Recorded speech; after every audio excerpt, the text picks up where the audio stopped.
Hi everyone, my name is Costa and today I'm gonna show you how to create a stack transition in Framer.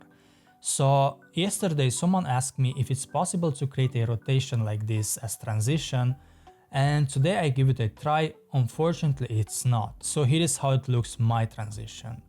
I will say it's close, but it's still too far from this one. And the reason is that in this case the rotation happens from the corner. So in Framer you cannot control the point of the rotation. The rotation is gonna happen always from the center, and yeah, you can't just move the pin and make it happen from the corner or somewhere else. So yeah, instead of that I'm gonna show you how to create a stack transition, which looks good as well. And for this I'm gonna use a free template from the Framer marketplace, which is called CVO Online Resume template. There is no actually reason why I used this one and not another template. It's just something random, that I picked up from the marketplace. So what I'm gonna do, I will select the image, then click on the link field and select the 404 page. Now let's click and see how it looks like. Alright, we don't have any transition right now, as you can see.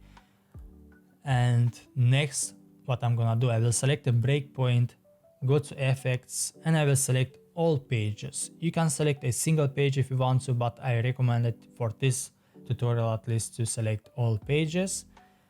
And then for this page, make sure that you have for the scale 0, and that's it. Next, go to any page and increase the opacity to 1 and the scale to 2, and then go to offset Y and type in 600.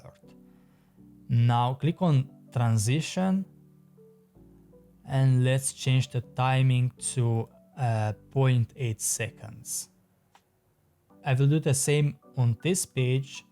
Go to transition and let's have the same speed of 0.8 seconds. And now when I click on this image, as you can see, we have a beautiful stack transition. So that's it for this video, guys. Thank you so much for watching. See you next time.